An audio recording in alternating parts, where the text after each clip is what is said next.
1940 оноос эхлэн Баян-Гүлгийн аймгийн Хужирт, Ховд аймгийн Булган, Уянч сумын нутгаар хасхийн дээрэмчид дээрэм хийж эхэлсэн байв.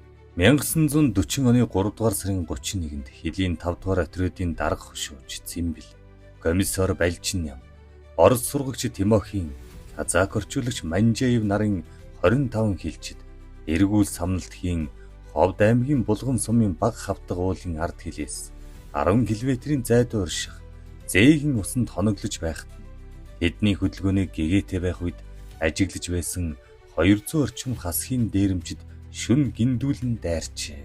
Унтаж байсан цэргүүд сандралд орж ихэнх нь газар дээрээ алагдсан. Амь гарсан 6 хүн зээгэн усны хэсгэнд дэрсэнд орж нуугдсан байлдахыг оролдсон боловч хасхүүд зээгэн усны дэрсэнд гал тавин гал дундаас 6 хүн хасхүүдтэй буудалцаж байсны дундаас казак орчуулагч Манжаев буудалцсан үлдэж отрядын дарга Цэмбэл морь үнэн зогтож чадсан байдаг. Эцэст нь ганцаараа үлдсэн казак орчуулагч Манжаев гараан өргөн би мусульман шашинтай хүн байна. Нэг шашинтай улсууд бие биенээ устгах ёсон хаа байх вүлээ. Гээд чин зөрөгт та бүхэн улааны гайхлуудыг устгасанд би туйлаас баярлаж байна. Та нар намайг Аллах Тэнгэрийг бодож их толгойлогчтойгоо уулзууч өгнө гэж гасаг хэлээр хэлсэн. Хасхүүд Манжаевыг толгойлогчтойгоо уулзуулсан байна. Хасхийн дээрэмчдийн толгойлогч ирж Манжаевд хандан чамд надтай уулзах ямар хэрэг байна гэхэд орчуулагч Манжаев надад ийм хэрэг байна гэдэг ханцуу дотроо нууж байсан гар буугаан гарган хасхийн толгойлогчийг нам буудсан байдаг.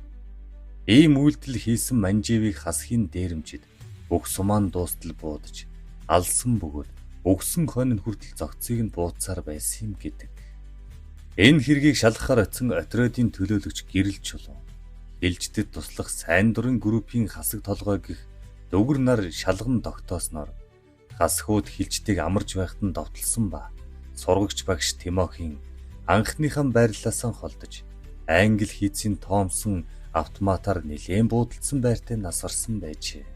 Харин морь унаад зугтсан отрядын дарга Цэмбэлд сонор сэрэмж хариуцлага алдаж бүх хүмүүсийн дайсан тусдгуулсан гэж хуулийн дээд хэмжээ өгсөн байдаг.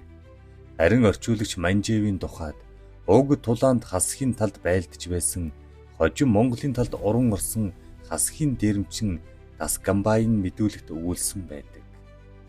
Эх орныхон төлөө даалгасан үүргэн биелүүлэх гэж яваад амь насаа алдсан 24 дайчдыг бор цонжийн говьд оршуулж дурсгалын самбар босгосон байдаг. Энэ болсон явдлаас хойш ардуудын дунд нэгэн дуу төрсөн 5 хасаг гэдэг дуу гарсан байдаг юм билээ.